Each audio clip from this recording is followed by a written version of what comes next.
Hello there, my beautiful souls. My name is Hunter from Hunter's Healing Hearts. I am a health and wellness ascension coach, helping you rise towards your highest frequency, energy, and truth. And in today's video, we are going to be talking about true love. How do you know that this is your person? How do you know?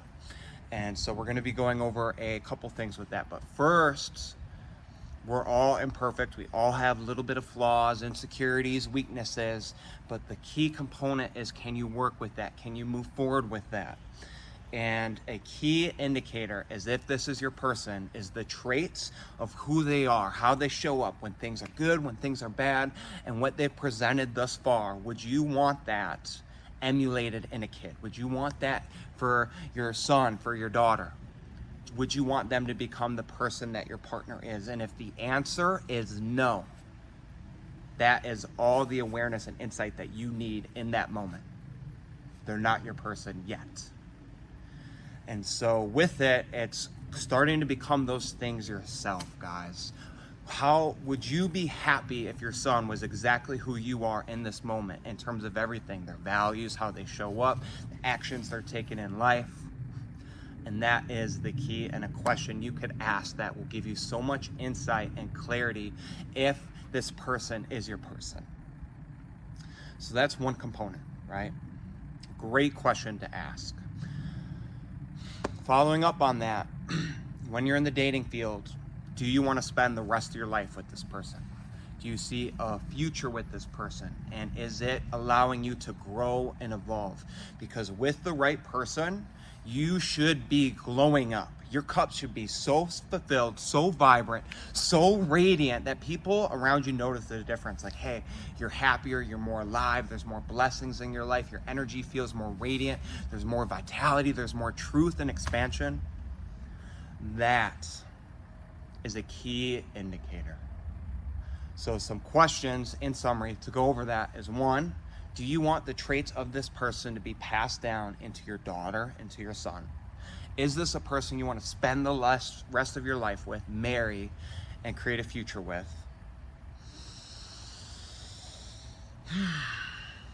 So we talked about those pieces, those components of that person. And lastly, do you glow up in your presence, in your energy? Are they expanding? Are you becoming more optimal? If the answer to yes is all three of those, guys, holy moly, you found an amazing person. Build with them, keep growing, and keep taking the next step forward to really evolve. And I do have one other piece of the component, and this is for people who are working on their shit. These are the underdogs. These are the people who might have not had the best hand that they were dealt, but you know what? They take ownership and they're like, I'm gonna make this the best hand I can. And I'm gonna learn, I'm gonna evolve. Some hands I might lose, but you know what? I'm gonna keep getting in, keep getting in, keep getting in, keep learning, keep growing, keep evolving to create the best hand I can. And in terms of this approach, guys, these are your underdogs. These are the people that you might not necessarily see, but they're doing the work behind the scenes. And these people, when they come out the other side of their traumas, of their shadows, of their weaknesses, these are going to change the world. Because when you're broken, when you lose everything, when you work through your trauma, it gives you so many tools to come back stronger, even better than when people have never been broken before. It builds you compassion and empathy for other people who are struggling with it, and that's where your gifts comes from. That's where your light comes from. Overcoming your traumas, your insecurities, your weaknesses, one step at a time to help others go through the same. But with this, it is absolutely crucial. They have to have two components. If they do not have these traits, you're wasting your time. And it's two, I meant three, correction.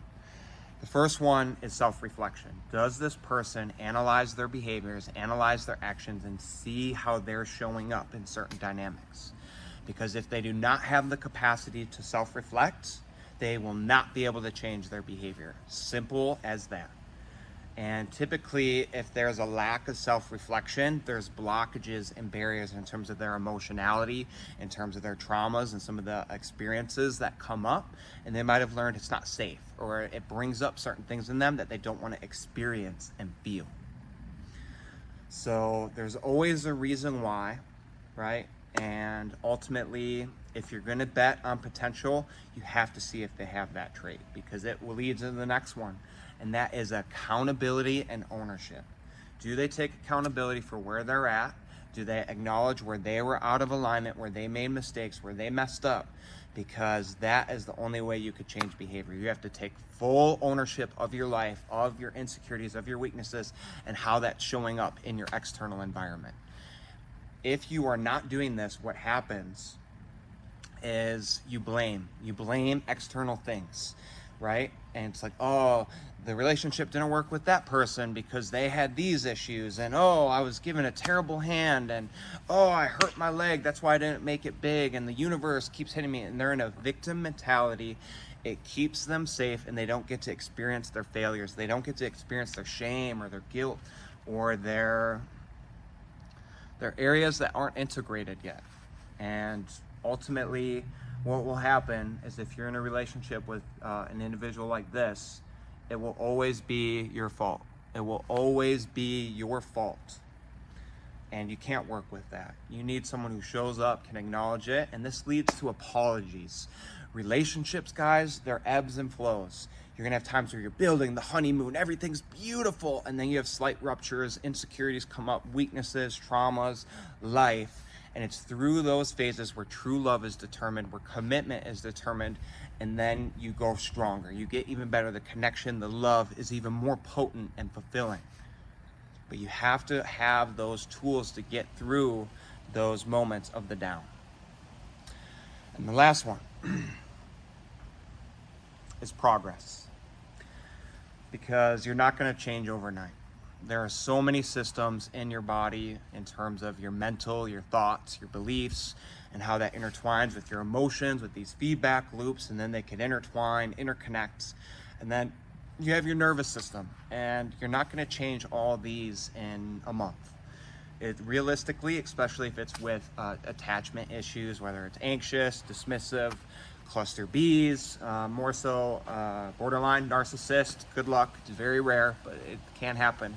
It's going to take a year, guys, year, 2 years. But as long as you're seeing progress within that person and they are making steps, then it's up for you to decide if you want to work. But if progress is not happening and they say all the right things and they take ownership, at the end of the day, that's manipulation, and there's not a need for them to change. Whether you are not creating an environment of tough love and you're enabling their behavior. So you have to have progress in there. And if you don't have progress, it's manipulation. So I've shown you the two pieces and components of if this person is the love of your life and what you want to create. We talked about how they show up in the present, and would you want to marry this person? Do you see a future with this person? Do you want to commit towards this person?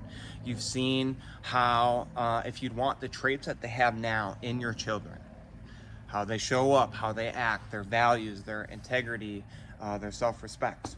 And then also, how are you feeling from the relationship? Are you both glowing up, elevating, rising, and having more vitality, energy, passion?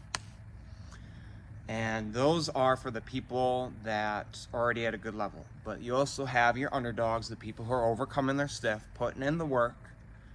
These guys, if they encompass these three traits, they're going to have those with the rest of their life, and they're going to continue to get better and better and better and better and better. I would stick with these guys, because when life happens, they've been through it. They will know how to show up, and these are some of the most beautiful people I've ever met. The people who are working on their stuff.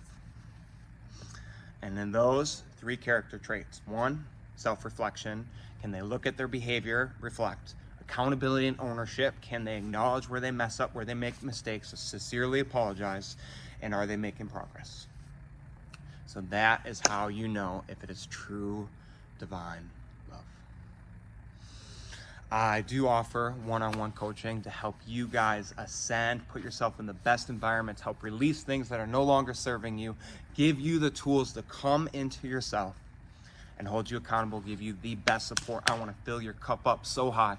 Let's go. If you guys have any questions down below, if there's anything you want to add, I want to start a community and a discussion so we can inspire each other. Thank you guys for your time and energy. And as always, choose your light and empowerment. Blessings.